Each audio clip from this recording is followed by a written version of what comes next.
অভয়া ন্যায় বিচার এবং দোষীদের শাস্তির দাবি থেকে সমাজের নারী নিরাপত্তা নিয়ে সরব ভয়েস অফ অভয়া এবং ভয়েস অফ উইমেন্স। আসন্ন বিধানসভা নির্বাচনের আগে সব রাজনৈতিক দলের কাছে এই বিষয়ে অঙ্গীকারবদ্ধ হওয়ার ডাক 85টি গণসংগঠন নিয়ে তৈরি হওয়া এই মঞ্চে। দাবি পূরণ না হলে ফের আন্দোলনের ডাক ভয়েস অফ অভয়া এবং ভয়েস অফ উইমেন্সের। আগামীতে যে প্রতিনিধিরা জনগণের ভোটে নির্বাচিত হবেন তাদের প্রত্যেকের কাছে আমরা আমাদের সংগঠনের পক্ষ থেকে কিছু দাবি তুলে ধরছি। দ্রুত অভয়ার ন্যায় বিচার এবং এই ঘটনার সাথে যুক্ত সমস্ত দোষীদের অবিলম্বে দৃষ্টান্তমূলক শাস্তি দিতে হবে। স্বাস্থ্য ব্যবস্থার দুর্নীতিকে অবিলম্বে সমূলে উৎপাটন করতে হবে এবং প্রয়োজনীয় সমস্ত ধরনের পরিষেবার ব্যবস্থা করতে হবে। হাসপাতালগুলিতে মহিলা রোগী পরিজন এবং সর্বোপরি সমস্ত মহিলা চিকিৎসক এবং স্বাস্থ্যকর্মীদের নিরাপত্তা সুনিশ্চিত করতে হবে। যে কোনো ধরনের নারী নির্যাতনের ঘটনায় যুক্ত প্রকৃত অপরাধীদের দ্রুত বিচার এবং দৃষ্টান্তমূলক শাস্তি দিতে হবে। নারী নির্যাতনের অপরাধে অভিযুক্ত কোনো ব্যক্তিকে মনোনয়ন বা নির্বাচনে প্রার্থী করা যাবে না। অবিলম্বে লিঙ্গ সমতা ও হিংসা মুক্ত পরিবেশ তৈরি করার জন্য প্রয়োজনীয় সমস্ত পদক্ষেপ নিতে হবে। তৃণমূল ছেড়ে ফের কংগ্রেসে গেলেন বাদুড়িয়ার গতবারের বিধায়ক কাজী আব্দুর রহিম। তিনি যে বাদুড়িয়া থেকে কংগ্রেসের টিকিটে লড়তে পারেন সেই ইঙ্গিতও দিয়েছে কংগ্রেস নেতৃত্ব। অন্যদিকে ভোটের আগে বিজেপিতে যোগ দেওয়ার ইচ্ছে প্রকাশ করেছেন নোয়াপাড়ার প্রাক্তন তৃণমূল বিধায়ক সুনীল সিং। বিধানসভা ভোট আসতেই শুরু হয়েছে দলবদলের পালা। কেউ তৃণমূল ছেড়ে কংগ্রেসের হাত ধরলেন, কেউ আবার তৃণমূল ছাড়ার ইচ্ছা প্রকাশ করলেন।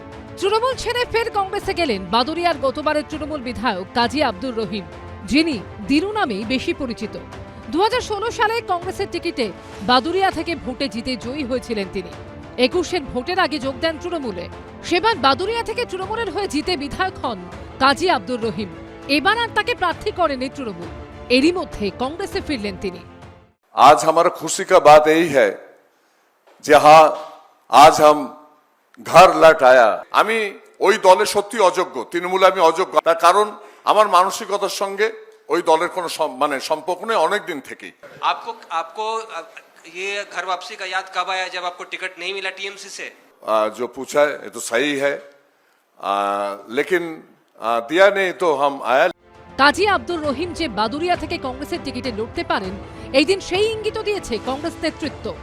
परसों की सीईसी में रिक्वेस्ट की थी कि जो इनकी सीट है उसको हमने पेंडिंग किया था कि पहले फॉर्मली ये ज्वाइन करें, आपसे बात करें, ये क्यों तृणमूल छोड़ के आए हैं और क्यों कांग्रेस ज्वाइन करना चाहते, वो इम्पोर्टेंट विषय है। যেটুকু যা কিছু হয় বা হয়ে থাকে সবটাই রাজ্য পার্টির অনুমোদন ছাড়া।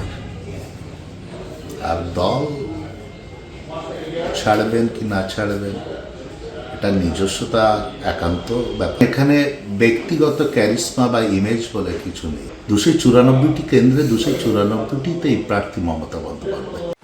এরই মধ্যে বিজেপিতে যোগ দেওয়ার ইচ্ছা প্রকাশ করেছেন নোয়াপাড়ার প্রাক্তন তৃণমূল বিধায়ক সুনীল সিং। তৃণমূল তো আমি 2022-এ জয়েন করি, তারপর কোনো তৃণমূল আমার কোনো জায়গায় রাখিনি, কোনো দরকার প্রয়োজন পড়েনি তৃণমূলে। এখন তৃণমূলে প্রয়োজন পড়েছে, সুনীল সিং দরকার আছে, আবার নিয়ে খেলবে। তো সুনীল সিং উপরে কী বিশ্বাস করবে তৃণমূল কংগ্রেস? ওরা তো বিশ্বাসই করে না আমার উপরে যে আমি তৃণমূল কংগ্রেস করি না। তো যেখানে বিশ্বাস নেই ওখানে থাকা উচিত না।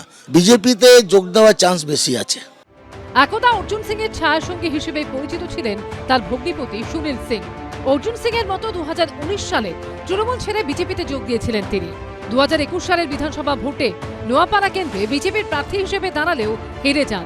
পরের বছর বিজেপি ছেড়ে তৃণমূলে ফিরে যান তিনি। গত কয়েক মাসে তৃণমূলে তিনি ছিলেন বিক্ষুব্ধ।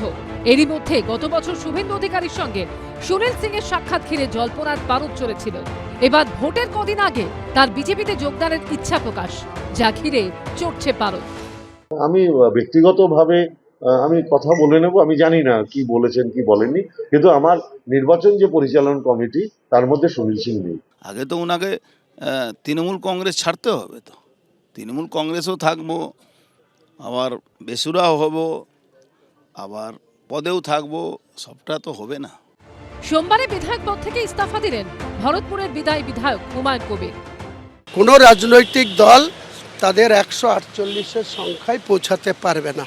আমরা অনেক সংখ্যা নিয়ে আসব এবং আগামী দিনে 18তম বিধানসভায় 7ই মে শপথের দিনে হুমায়ুন কবির যারা তার সহকর্মী তারা অনেক উল্লেখযোগ্য ভূমিকা নিয়ে পশ্চিমবঙ্গ অর্থাৎ আপনারা ডিসাইডিং ফ্যাক্টর হবেন বলে। নিশ্চিত।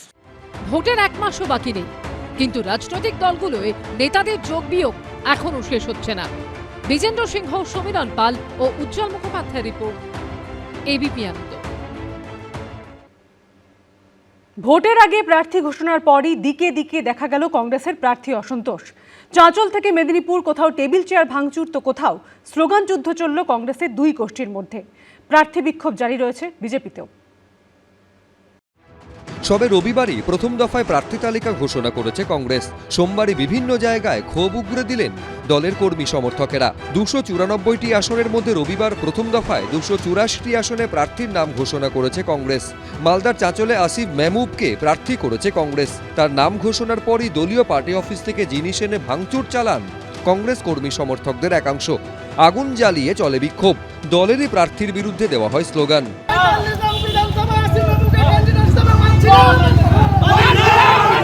আনজারুল হক জনি তাকে ক্যান্ডিডেট না করে যে জনগণের সাথে বিচ্ছিন্ন তাকে জেলা কমিটি ক্যান্ডিডেট হিসাবে ঘোষণা করলো। প্রার্থী আসিফ মেহবুবকে প্রত্যাহার করে আনজারুল হক জনিকে ক্যান্ডিডেট করা হোক।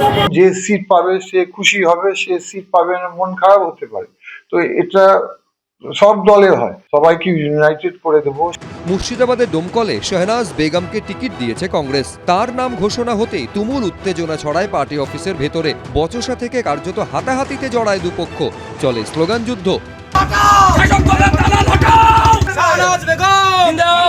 দল আমায় প্রার্থী করেছে, একটা প্রার্থী তো সবার পছন্দের হবে না, ওরাও আস্তে আস্তে ঠিক হবে। উত্তেজনার বসে হয়তো কিছু বলতে পারে। মালদা, মুর্শিদাবাদের পাশাপাশি মেদিনীপুর, বর্ধমান, নন্দীগ্রাম, খড়গপুরেও প্রার্থী নিয়ে ক্ষোভ উগরে দেন কংগ্রেসের কর্মী সমর্থকেরা। চলে ভাঙচুর, বিক্ষোভ। কোথাও আবার পার্টি অফিসে তালা ঝুলিয়ে দেওয়া হলো। কংগ্রেসের প্রার্থী তালিকা নিয়ে বিক্ষোভ চলে কলকাতাতেও। সোমবার বিধান ভবনে বালিগঞ্জের কংগ্রেস প্রার্থী রোহন মিত্র ও টালিগঞ্জের কংগ্রেস প্রার্থী মানস সিংহ রায়কে পরিবর্তনের দাবিতে স্লোগান দিতে থাকেন দলীয় কর্মীরা।